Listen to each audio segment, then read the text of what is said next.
इस वीडियो को लाइक करें, हमारे चैनल को सब्सक्राइब कर बेल आइकन जरूर प्रेस करें।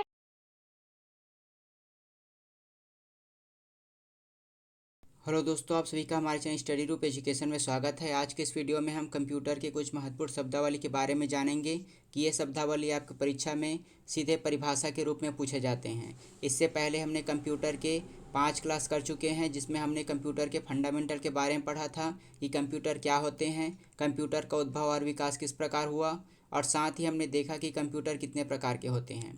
आज के इस वीडियो में हम महत्वपूर्ण शब्दावली के बारे में पढ़ेंगे। अगर आपको वीडियो अच्छी लगेगी तो वीडियो को लाइक करना ना भूलें, और साथ ही ऐसे ही और वीडियो पाने के लिए हमारे चैनल को सब्सक्राइब कर सकते हैं। तो चलिए वीडियो स्टार्ट करते हैं। इस वीडियो में हम पहले पढ़ेंगे थ्रीपुट क्या होती है, उसके बाद शब्दपरास, response time, turn around time, computer घड़ी, hard disk, Winchester disk, floppy disk, CD DVD, modem, UPS, और अंत में पढ़ेंगे कि सीरियल पोर्ट क्या होता है। सबसे पहला है शब्दपरास। बाइनरी अंकों की वह संख्या जो कंप्यूटर एक बार में प्रोसेसिंग के लिए लेता है उसे ही शब्दपरास कहा जाता है। शब्दपरास की लंबाई 8 बिट, 16 बिट, 32 बिट या 64 बिट हो सकती है। 64 बिट परास का अर्थ होता है CPU एक बार में 64 बिट डाटा को प्रोसेस के लिए ले सकता है। अगला शब्द है थ्रूपुट। थ्रूपुट का अर्थ होता है प्रति इकाई समय में कंप्यूटर द्वारा संपादित किए गए उपयोगी प्रोसेसिंग की संख्या। उपयोगी प्रोसेसिंग की संख्या को थ्रूपुट कहा जाता है, जो कि इकाई समय में कंप्यूटर द्वारा संपादित की जाती है। अगला टर्म है रिस्पॉन्स टाइम। कंप्यूटर को प्रोसेसिंग के लिए दिए जाने तथा CPU द्वारा इस कार्य को संपादित करने के लिए की गई पहली प्रतिक्रिया के बीच के समय को रिस्पॉन्स टाइम कहा जाता है। रिस्पॉन्स मतलब होता है प्रतिक्रिया और टाइम मतलब होता है समय। तो कंप्यूटर के द्वारा अगर प्रोसेसिंग के लिए कोई भी सूचना दी जाती है, CPU के द्वारा इस कार्य को संपादित करने के लिए जो भी पहली प्रतिक्रिया दी जाएगी उसके बीच के समय को रिस्पॉन्स टाइम कहा जाता है। अगला टर्म है टर्न अराउंड टाइम। कंप्यूटर को प्रोसेसिंग के लिए दिए जाने वाले कार्य तथा कंप्यूटर द्वारा उसे पूरा कर अंतिम परिणाम देने के बीच के समय को टर्न अराउंड टाइम कहा जाता है। अंतिम परिणाम देने में जो भी समय लगता है उसे ही टर्न अराउंड टाइम कहा जाता है। अगला है हार्ड डिस्क तथा हार्ड ड्राइव। हार्ड डिस्क एक प्रकार का सहायक स्टोरेज डिवाइस है और यह एक प्रकार का स्थायी मेमोरी है जिसमें विद्युत सप्लाई बंद कर देने पर डाटा नष्ट नहीं होता।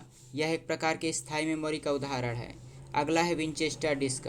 हार्ड डिस्क और हार्ड डिस्क ड्राइव एक यूनिट की तरह एक डिब्बे में सीलबंद रहते हैं और इसे ही विंचेस्टर डिस्क कहा जाता है। इसमें हार्ड डिस्क और हार्ड डिस्क ड्राइव दोनों सम्मिलित होते हैं। अगला है फ्लॉपी डिस्क ड्राइव। यह एक प्रकार का पोर्टेबल चुंबकीय मेमोरी डिवाइस है और जिसे फ्लॉपी डिस्क ड्राइव में डालकर पढ़ा जा सकता है। अगला है CD या फिर DVD ड्राइव। यह एक प्रकार का ऑप्टिकल डिस्क का उदाहरण है। CD ड्राइव की गति को एक नंबर और उसके बाद एक अक्षर X से दर्शाया जाता है। जैसे यहाँ पर एग्जांपल है 8X 56X। तो यह CD ड्राइव की गति को दर्शाने का एक तरीका है। इसकी स्टोरेज क्षमता 560 MB या उससे अधिक होती है। अगला है माउस। माउस एक प्रकार का लोकप्रिय इनपुट डिवाइस है और यह एक प्रकार का पॉइंटिंग डिवाइस है। आगे के वीडियो में हम इनपुट और आउटपुट डिवाइस के बारे में विस्तार से पढ़ेंगे। आज के इस वीडियो में हम केवल शब्दावली को देखेंगे। 104 बटन वाले क्वेल्टी कीबोर्ड का उपयोग किया जाता है और यह सर्वाधिक प्रचलित कीबोर्ड है। इसे मदरबोर्ड से जोड़ने के लिए PS2 पोर्ट का प्रयोग किया जाता है। इसी वीडियो में हम पोर्ट के बारे में पढ़ेंगे, जिसमें हम देखेंगे कि PS2 पोर्ट कहाँ पर स्थित होता है। अगला है स्पीकर। स्पीकर की क्षमता को PMPO के द्वारा मापी जाती है। स्पीकर के बारे में आप सभी जानते हैं, लेकिन स्पीकर की जो क्षमता है उसे PMPO से मापा जाता है। यह परीक्षा की दृष्टि से महत्वपूर्ण है। अगला है CPU की गति। CPU की गति को MIPS मिलियन इंस्ट्रक्शन पर सेकेंड और BIPS बिलियन इंस्ट्रक्शन पर सेकेंड के रूप में मापा जाता है। हमारे सारे कंटेंट परीक्षा की दृष्टि से महत्वपूर्ण हैं। अगला है कंप्यूटर घड़ी। CPU के डाटा प्रोसेस करने की गति कंप्यूटर के अंदर बने इलेक्ट्रॉनिक घड़ी पर निर्भर करती है और इसे सिस्टम क्लॉक कहा जाता है। अगला है प्रिंटर। प्रिंटर एक प्रकार का आउटपुट डिवाइस है। यह पैरेलल पोर्ट के जरिए मदरबोर्ड से जोड़ा जाता है। अगला है मॉडम, जिसका फुल फॉर्म होता है मॉड्यूलेटर डीमॉड्यूलेटर। यह मॉड्यूलेटर और डीमॉड्यूलेटर का संक्षिप्त रूप है मॉडम। इसके द्वारा PC को टेलीफोन लाइन के सहारे नेट के साथ जोड़ने के लिए इसका इस्तेमाल किया जाता है। जो भी इनपुट होते हैं वे एनालॉग फॉर्म में होते हैं और इसे टेलीफोन वायर के माध्यम से प्रसारित करने के लिए डिजिटल फॉर्म में कन्वर्ट करना पड़ता है, तो इसी मॉडेम के थ्रू किया जाता है। यह टेलीफोन लाइन से आने वाले एनालॉग संकेतों को डिजिटल संकेत में बदलकर कंप्यूटर को देता है और कंप्यूटर द्वारा उत्पन्न डिजिटल संकेतों को एनालॉग संकेतों में बदलकर लाइन में भेजता है।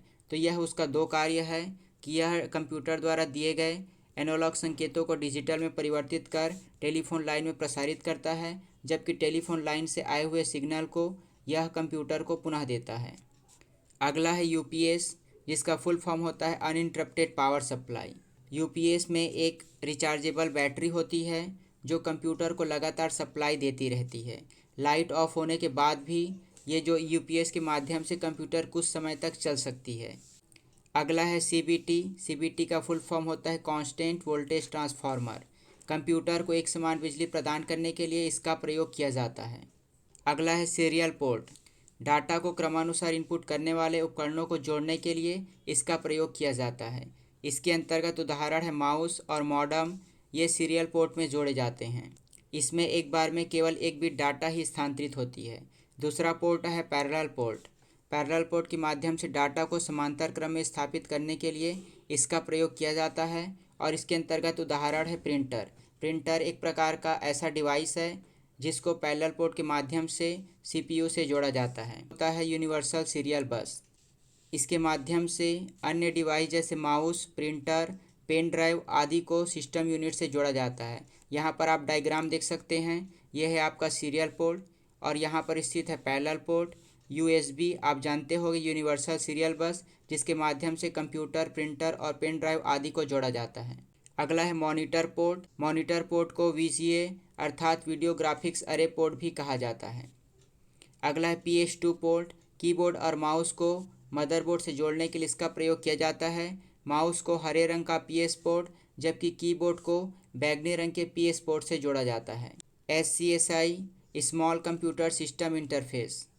बाहरी हार्ड डिस्क, DVD और स्कैनर को जोड़ने के लिए इसका प्रयोग किया जाता है। तो ये हुआ कंप्यूटर के कुछ महत्वपूर्ण शब्दावली। अगर आपको वीडियो अच्छी लगी हुई तो वीडियो को लाइक कीजिए और साथ ही आने वाले वीडियो को प्राप्त करने के लिए हमारे चैनल को सब्सक्राइब कर लीजिए। धन्यवाद।